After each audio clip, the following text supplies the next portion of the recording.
So research ஸ்கூல்ல வந்து Deepavali celebrate பண்றதுக்காக நம்ம வந்திருக்கோம். தேங்க்ஸ் டு கங்கா விலாஸ், ரொம்ப ஹாப்பி நம்ம பசங்களுக்கு நீங்க இந்த ஸ்வீட் வந்து கொடுத்தது.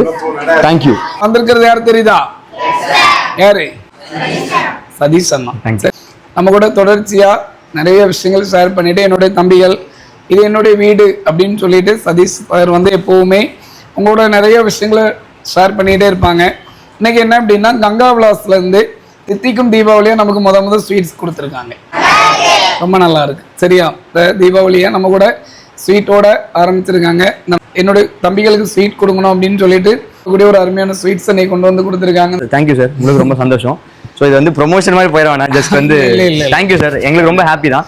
So thanks to Ganga Vilas. So பசங்களுக்கு வந்து அவங்கள ஞாபகப்படுத்தினாங்க கூப்பிட்டு. சதீஷ் நீங்க சொல்லியிருந்தீங்க ஆல்ரெடி, ஸோ அவங்களுக்கு மறக்காம நம்ம சைடு ஸ்வீட் கொடுத்துருங்க அப்படின்னு சொன்னாங்க. ஸோ நாங்களும் ஸ்டேஷனரிஸ் எல்லாம் வாங்கி வச்சிருந்தோம், பசங்க கொடுக்கலாம் வர முடியாத காரணத்தினால சரி ஒட்டுக்காவே கொண்டே கொடுத்துடலாம் அப்படின்னு சொல்லிட்டு தான் வந்தோம்.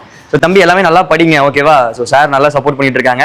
இன்னும் நாங்கள் எங்க சைட்ல இருந்து என்னென்ன பண்ண முடியுமோ அப்பப்போ பண்ணுவோம் கண்டிப்பா, ஓகேங்களா? அது மட்டும் இல்லை, சதீஷ் சார் வந்து எப்பவுமே நாங்கள் அடிக்கடி நிறைய பேசுகிற விஷயங்கள், இதை ப்ரொமோட்காகலாம் கிடையாது, இயல்பாகவே உங்களுக்கு நிறைய உதவிகள் செய்கிற ஒரு அற்புதமான அண்ணன் உங்களுக்கு எல்லாருக்குமே தெரியும். இது வந்து நாங்கள் வார்த்தையெல்லாம் சொல்லி இதோட கடந்து போக முடியாது. இன்னும் நிறைய உங்களுடைய உதவிகள் நமக்கு தேவைப்படுது.